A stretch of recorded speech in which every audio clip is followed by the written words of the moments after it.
Well, Club Shay Shay is getting messier and messier. It's almost like Wendy Williams didn't go anywhere. She just got a weight set.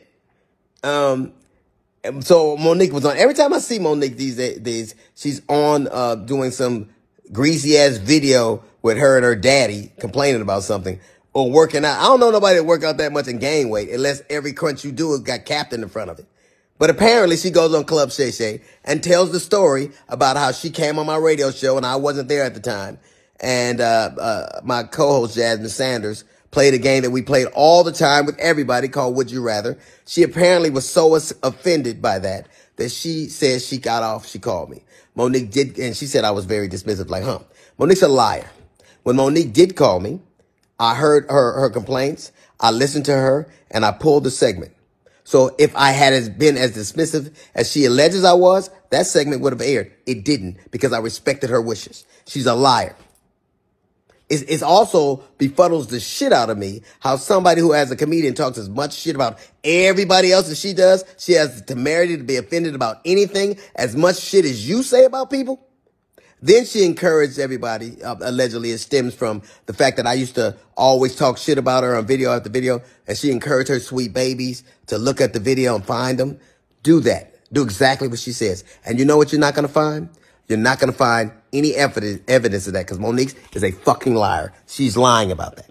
But what you will find is Monique talking shit about some alleged contract dispute we had. Look at the ticket. It says D.L. Hughley, then Monique. She knows the story.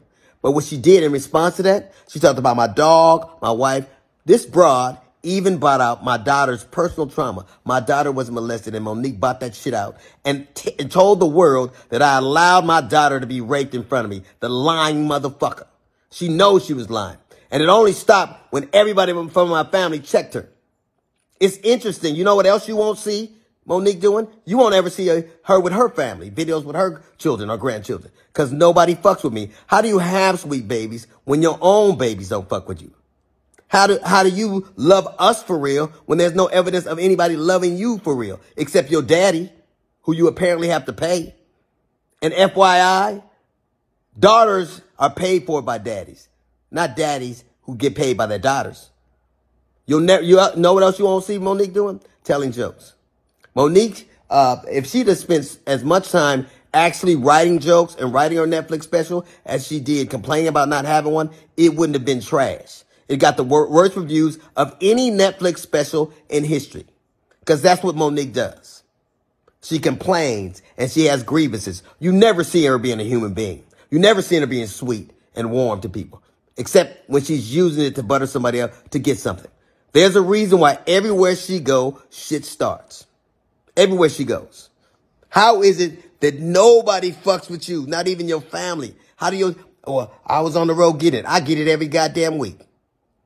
Look at my schedule versus yours. See how much I'm going. And I still manage to have a relationship that I cherish with my children. Can you say the same? You can't.